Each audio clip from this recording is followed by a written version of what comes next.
Hi my dear friends and family, back to my channel. வாழ்க வளமுடன். இன்றைக்கி நம்ம சேனலில் என்ன ரெசிபி வீடியோ பார்க்க போகிறோம் அப்படின்னா, ஆட்டோட லிவர் ஃப்ரை தாங்க பார்க்க போகிறோம். நான் வந்து எப்படி வந்து இதை தொக்கு மாதிரி வைக்க போகிறேன்.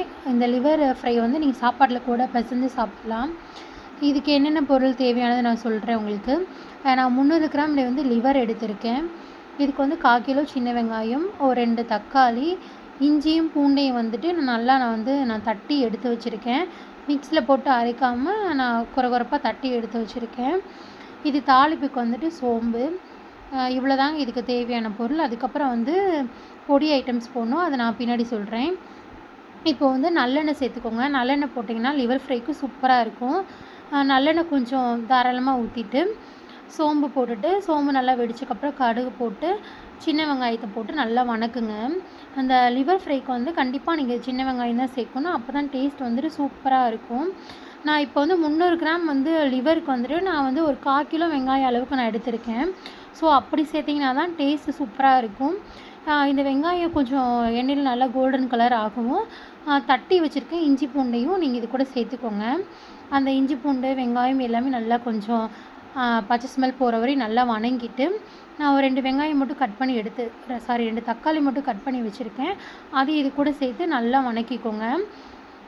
இந்த தக்காளி வெங்காயம் எல்லாமே நல்லா இந்த எண்ணெயிலே நல்லா வணங்கணும். இது வணங்குறதுக்கு கொஞ்சம் உப்பு மட்டும் சேர்த்துக்கோங்க. தக்காளி வதங்கிறதுக்கு இது நல்லா வதங்கவும் இந்த மாதிரி எண்ணெய் பிரிஞ்சு வந்திருக்கும். இந்த ஸ்டேஜில் நீங்கள் நல்லா கழுவி எடுத்து வச்சுருக்க லிவரை இது கூட சேர்த்துக்கோங்க. சேர்த்துட்டு இந்த எண்ணெயிலே அந்த லிவரையும் நல்லா வணக்குங்க. எவ்வளோ தூரம் வந்துட்டு நீங்கள் இதை அந்த எண்ணெயில் வணக்குறீங்களோ அவ்வளோ தூரம் வந்து இந்த லிவருக்கு வந்து டேஸ்ட்டாக இருக்கும். ஸோ நல்லா வணக்கிட்டு நல்லா சிம்மில் வச்சுக்கோங்க. ஏன்னா அந்த ஸ்டேஜில் வந்துட்டு அடி பிடிக்கும். ஏன்னா நம்ம தண்ணி எதுவுமே தெளிக்கலைல, நல்லா சிம்மில் வச்சுட்டு நல்லா இந்த எண்ணெயிலே நல்லா வணக்கி விடுங்க. இப்போது இது வணங்கினக்கும் இந்த லிவருக்கு தேவையான உப்பு போட்டுக்கோங்க. நம்ம ஏற்கனவே தக்காளிக்கும் வெங்காயக்கும் உப்பு போட்டிருக்கோம். ஸோ லிவருக்கு மட்டும் தேவையான அளவு உப்பு போட்டுக்கோங்க. லாஸ்ட்டில் நம்ம உப்பு பத்தலைன்னா சேர்த்துக்கலாம். ஸோ எக்ஸ்ட்ரா மட்டும் போட்டுறாதீங்க. நல்லா இது எண்ணெயிலே நல்லா வணக்கிட்டு, இப்போ இதுக்கு என்னென்ன பொருள், அதாவது என்னென்ன பொடி சேர்க்கணும் அப்போ உங்கள்கிட்ட சொல்கிறேன். மிளகாத்தூள், மல்லித்தூள், நான் வந்து மட்டனுக்கு பொடி வந்துட்டு ஆச்சி மட்டன் மசாலா பொடி தான் சேர்ப்பேன். அது இல்லைன்னா கரம் மசாலா நீங்கள் வீட்டில் ரெடி பண்ணி வச்சுருந்தாலும் அதை கூட சேர்த்துக்கலாம். கொஞ்சோண்டு மிளகாத்தூள், மல்லித்தூள், நான் வந்து ஆச்சி மட்டன் மசாலா தான் சேர்த்துருக்கேன். அதுவே டேஸ்ட்டு சூப்பராக தான் இருக்கும். அது சேர்த்துட்டு இந்த 3 பொடி அளவாக போட்டுக்கோங்க. ஏன்னா நம்ம பெப்பர் பொடி வேறு நம்ம சேர்க்க போகிறோம் லாஸ்ட்டில். ஸோ அதனால் இந்த பொடியும் 3ஐயும் போட்டு நல்லா வணக்கி விடுங்க.